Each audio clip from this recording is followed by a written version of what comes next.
Every human being is born to be a rebel in the sense of filling a space in the world that cannot be duplicated by another. Jinky 43. With the shadow of deafness and the city of Epiphany, and it's the path of insight.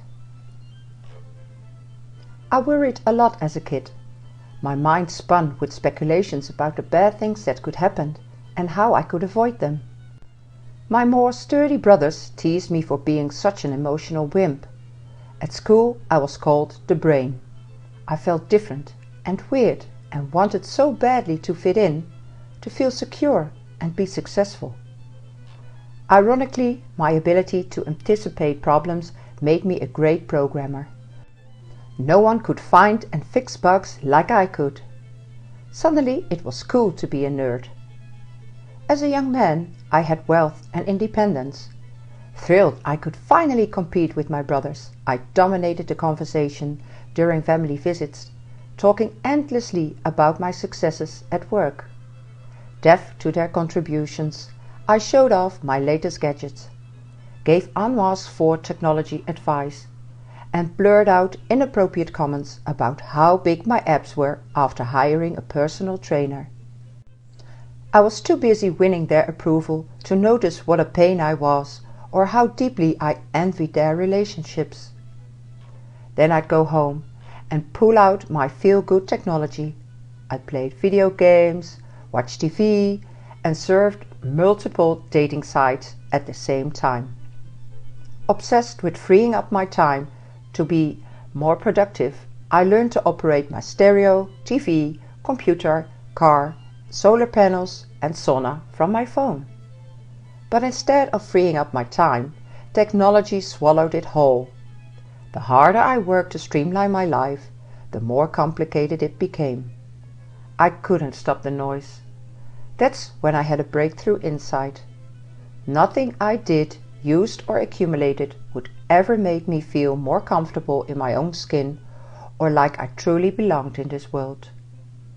In one fell swoop, I cancelled all of my subscriptions and threw my TV and gadgets in the closet, and I got quiet, really quiet. All I did was listen, at first to the noise in my own head, then to the sound of my home, then to the birds in my backyard. Slowly I brought back technology. First the music, then the podcasts, touching once with stories about real people who suffered and prevailed. That's when I received the insight that would change the course of my life. I would create a radio show for and in honor of the people who felt like me. I'd call it The Outcast.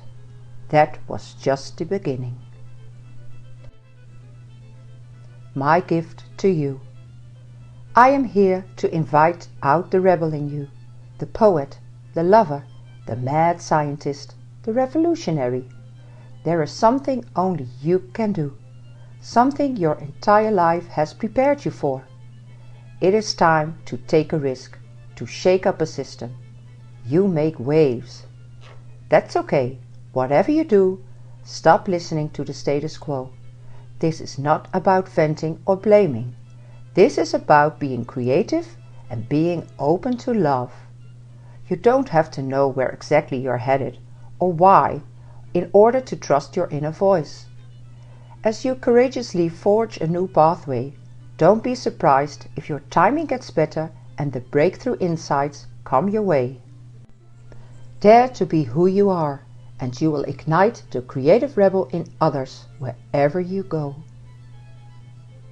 And now some questions you can ask yourself to deepen your contemplation. What are you worried most about these days? Do you obsess over your worries or drown them out with your busyness, outer noise or your own talking? Do you ever feel misunderstood or like a misfit? How might your need to self-protect be deafening you to others? What might you do differently if you weren't afraid of being different? Have you ever had a deep insight or epiphany? And what was it? Drag your worry throughout the day. Watch it shapeshift. That's it. Much love and happy contemplating.